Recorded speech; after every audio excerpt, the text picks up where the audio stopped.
Je bosse rarement avec quelqu'un, et franchement, ça m'arrange. Les gens sont sympas, ouais, mais moi je suis pas taillé pour la causette. Le contact visuel, c'est la misère. Je loupe toujours les blagues. D'après mes collègues, j'ai les réflexes sociaux d'un cône de signalisation humide. J'aime ce que j'aime, c'est tout. Les vieilles histoires de guerre. Les machins poussiéreux dont plus personne n'a rien à faire, sauf peut-être les types qui commencent à payer leur abonnement au Times en papier. Et encore, alors j'évite d'en parler, à moins que la personne en face soit au lit, soit désespérée, soit trop occupée à mâchonner un œuf écossais pour me dire de la fermer. Bref, le boulot du jour concernait un tunnel désaffecté, repéré dans le cadre du relevé du Southcut. Personne n'y avait mis les pieds depuis 1900. Et quand un endroit est resté scellé aussi longtemps, tu n'as aucune idée de ce que tu vas y trouver. Ils m'ont collé avec un certain Dan. Il devait avoir à peine 20 de ces types qui fonctionnent en kit. AirPods vape. Et commentaires en flux tendu sur l'UFC. Pas mon genre. Mais j'ai survécu à pire.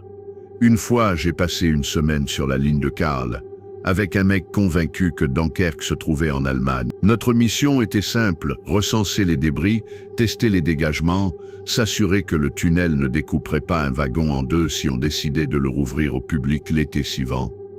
Si tout semblait en bon état, ils enverraient une vraie équipe, sinon on scellerait le tout et on ferait comme si de rien n'était. On a posé les bottes sur le ballast vers 5 heures du matin, équipés jusqu'aux dents. Combinaison de sécurité, masque à filtre, sac à outils, radio. L'entrée du tunnel était barricadée avec 2 couches de grillage renforcées, des planches de bois et un cadenas gros comme un poing. On aurait dit que quelqu'un avait tenté de le découper au coupe-boulon, puis l'avait rafistolé à la va-vite. Au-dessus, l'arche d'origine en fonte rouillée portait encore un marquage d'ingénierie de guerre. Faut avoir l'œil pour le repérer, on a fini par débloquer l'aération, puis on s'est glissé à l'intérieur. Nos lampes torches ont transpercé le brouillard noir. Dès qu'on a suffisamment avancé, l'air nous a frappés. Même à travers le respirateur, ça avait le goût de la cuve d'une vieille bouilloire. Chaque pas soulevait une pluie de poussière. Dan regardait autour et a grogné. Assez glauque.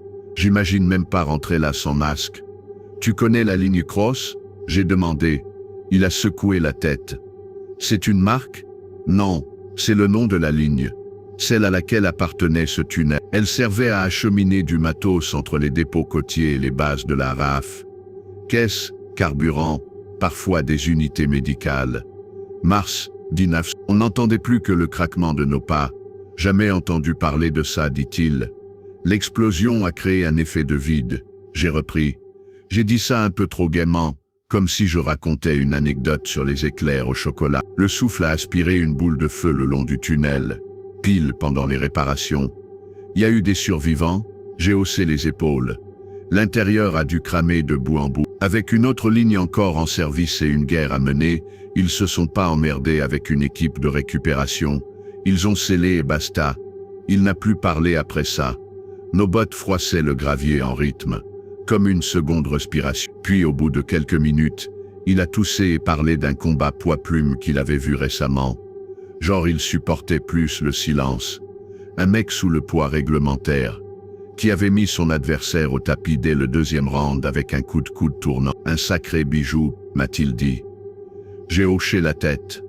Pas la moindre idée de qui il parlait, mais je prenais le changement de sujet. Un peu plus loin, on a remarqué que le tunnel avait encaissé des coups. Certaines plaques de plafond étaient fendues. Des boulons rouillés pendaient comme des crocs carriés. Un tas de briques émiettées près d'un boîtier de câbles paraissait plus récent que le reste.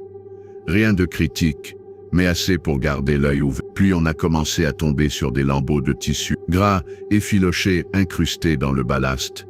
Un bout coincé sous un boulon ressemblait à de la toile, mais plus fine. J'ai donné un petit coup de botte. « T'en penses quoi ?» a demandé Dan. Un vieux morceau de manche, peut-être d'un des pauvres gars coincés là-dedans quand ils ont fermé. Il m'a fixé une seconde. « T'es sérieux ?» ?»« Bien sûr que non, j'ai ri. Probablement un vieux manteau qu'un explorateur urbain a laissé traîner. Mais c'était bizarre. » Dan a froncé les sourcils. « Faudrait dégager ça. Un truc pareil peut faire trébucher quelqu'un. Un vrai danger s'il dépasse trop. » Il s'est accroupi et a inspecté le tissu avec ses gants. « C'est bizarre. Plus dur que ce que j'imagine. Je vais noter le segment suivant, j'ai dit en m'éloignant. La boîte de jonction doit être après le prochain virage. J'ai tapoté ma radio. Canal 4. Ok. Si ça devient hanté ou si le tissu se met à te parler, tu cries. Il a rigolé. S'il bouge, je me barre. J'ai continué. Le tunnel semblait m'avaler. L'air devenait plus épais, presque vivant.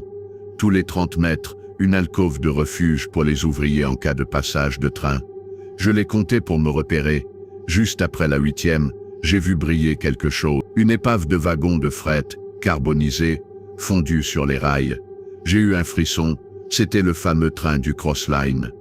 Il était là, tordu, éventré, son flanc ouvert, comme une boîte de conserve. Il restait des lambeaux de tissu calciné, fondus dans les rives, une semelle de bottes collée sous les roues. Et puis, un mouvement. Derrière l'épave, quelque chose dérangeait le gravier. Ma lampe s'est figée. Une silhouette, lente, désarticulée, rampait depuis l'autre côté du wagon. « Vous pouvez pas rester ici !» J'ai crié. « Y a des risques, partez !» Je dirais rien. C'est là que la lumière l'a éclairé. Il semblait porter de la peau. Mais pas la sienne. Des morceaux, arrachés, plaqués sur son corps, comme dans un accès de rage. Un torse, un avant-bras, une cuisse. Le reste, brut, chair, vive, veines comme des câbles sous tension. J'ai reculé en trébuchant. Mon projecteur a volé en avant. La chose s'est figée sous le faisceau. Je n'ai pas cherché à comprendre. J'ai fui. J'ai plongé dans la première alcôve, accroupi à l'étang. Sous mon genou, une texture étrange, collante. J'ai allumé mon écran de téléphone, peau arrachée, tendons tranchés, muscles brillants. C'était clair, c'était lui. Ou quelque chose comme lui. J'ai coupé la lumière, pas un bruit. Puis, cliquetis de métal, un bruit de liquide. J'ai risqué un coup d'œil, il était accroché, un câble avait fondu dans sa chair, creusant ses jambes. À chaque tentative d'avancer, le câble le ramenait, un soulagement terrible. Il ne pouvait pas m'atteindre. Je me suis faufilé jusqu'à ma lampe, juste au moment où ma radio a grésillé. Sauvecut contrôle. Red lead. Ennemi aérien repéré.